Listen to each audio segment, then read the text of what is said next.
જૈનના નામે જ્યારે યુનિવર્સિટી હોય ત્યારે રાજ્યના ગૃહ પ્રધાન પણ જૈન હોવાના નાતે એમની પાસે અપેક્ષા રાખીએ. આ ગુનાની અંદર સામેલ નથી અને છતાં એમને સવારે 6 વાગ્યાથી કરીને અત્યાર સુધી અહીં બેસાડ્યા છે. એમને કાયદો જ હાથમાં પોલીસે લેવા, નિયમો બધા હાથમાં લેવાના થતા હોય તો એની સામે કોંગ્રેસ પાર્ટી પણ ચૂપ નહીં રહે.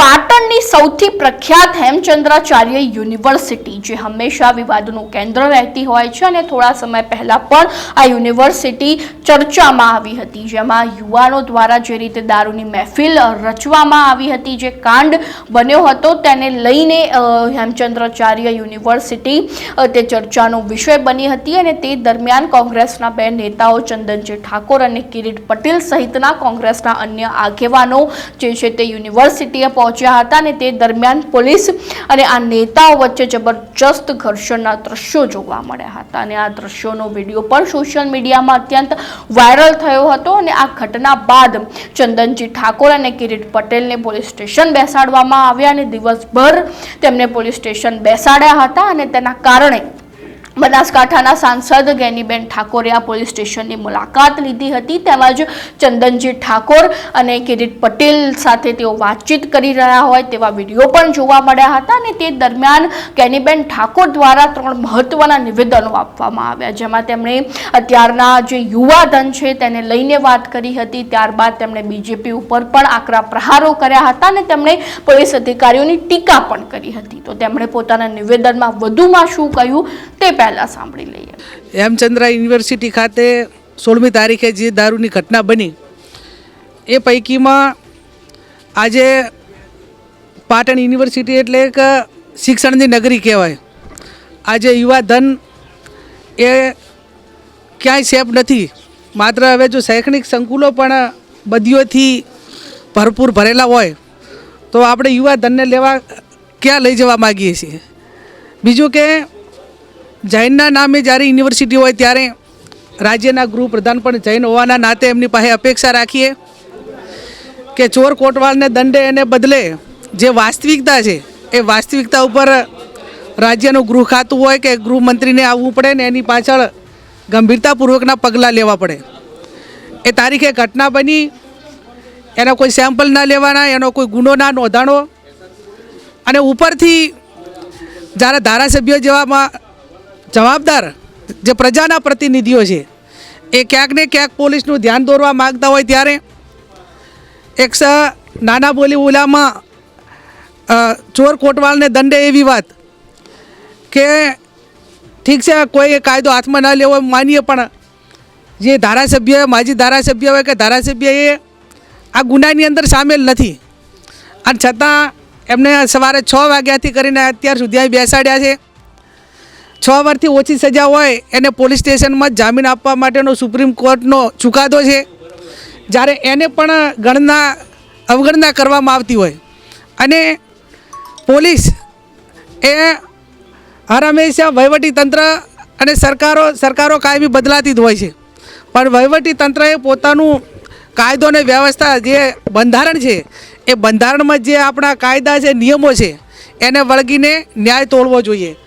આ બાબતમાં અમે અમારા માજી ધારાસભ્ય ચંદનજી હોય, ચાલુ ધારાસભ્ય કિરીટભાઈ હોય, અમારા NSUIના તમામ યુવાનો હોય, અમે એમની સાથે છીએ, જોઈએ છીએ. પોલીસનું કામ કરે એવી અમે અપેક્ષા રાખીએ છીએ, પણ કદાચ એમને કાયદો જ હાથમાં પોલીસે લેવા, નિયમો બધા હાથમાં લેવાના થતા હોય તો એની સામે કોંગ્રેસ પાર્ટી પણ ચૂપ નહીં રહે. મને 3 વાગે એ શક્તિસિંહજી ગોહિલ, અમિત ચાવડા એમણે ફોન કરીને અહીંયા આવવા માટેની વાત કરી. મેં બધી આ જે વાત એમની સાંભળી છે અને 6 વાગે સામેથી આવીને કાયદાને માન આપીને જ્યારે અહીં પોલીસ સ્ટેશનમાં હાજર થતા હોય ત્યારે સ્વાભાવિક છે પોલીસની સહાનુભૂતિ બધા અધિકારીઓ સાથે રહેવી જોઈએ. એના બદલે હજી સુધી બેહાડી રાખીને એમને જામીન આપવામાં આવતા નથી. એટલે ઉપરથી કદાચ એમને પૂછવાનું છે કે ભાઈ કાયદો શું છે એમ, પણ કાયદો કાયદાનું જ કામ કરે, એમાં કાંઈ એમાં પૂછવા જો તો જે છે એનાથી કંઈ મોટી કોઈ એવી ગંભીરતા પેલી નથી. પણ અમે એ વિચારધારાને માનીએ છીએ, ગાંધીજીની વિચારધારાને અમે માનવાવાળા છીએ, સત્ય અને અહિંસાના માર્ગે ચાલવાવાળા છીએ. એટલે બધો જ સહકાર પોલીસને ને વહીવટી તંત્રને આપતા હોઈએ છીએ. પણ એટલી પોલીસ તંત્ર અને ઉપરવાળા એટલી બધી કમજોરી પણ ના માનવી જોઈએ કે જેથી કરીને આટલા કાયદાને માન આપવા છતાં આ રીતે હેરાનગતિ કરે છે. એવું મને એમ લાગે છે કે સ્થાનિક પોલીસ હોય અને બધા જ ધંધા 2 નંબરના ધંધા એ કોઈ કોંગ્રેસના આગેવાનોને પદાધિકારીઓને એમને નથી કરવાના. દારૂના હમણાં અડાઓ ને બધી રેમનજર હેઠળ હેમચંદ્રાચાર્ય યુનિવર્સિટીમાં દારૂ વેચાતો હોય, એનાથી તો કાળા દિવસો કયા હોય, તો પછી ગ્રામ્ય વિસ્તારમાં બીજે અન્ય જગ્યાએ કેટલી બદીઓ છે.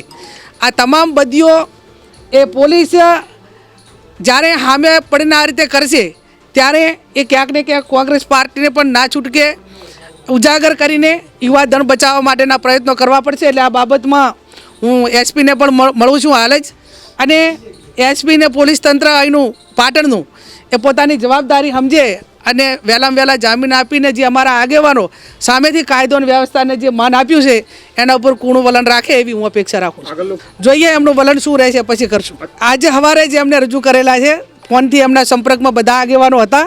એટલે એમાં કોંગ્રેસ તો એક પરિવાર છે અને પરિવારના નાતે બધા સંપર્કમાં બધા જ યુવાનોના ઘરે ને એમને બધે અલગ અલગ રીતે મુલાકાત પણ કરી છે. આજે પણ કોંગ્રેસ એમની હાથે જૈનના નામે જ્યારે યુનિવર્સિટી હોય ત્યારે રાજ્યના ગૃહપ્રધાન પણ જૈન હોવાના નાતે એમની પાસે અપેક્ષા રાખીએ. આ ગુનાની અંદર સામેલ નથી અને છતાં એમને સવારે 6 વાગ્યાથી કરીને અત્યાર સુધી અહીં બેસાડ્યા છે.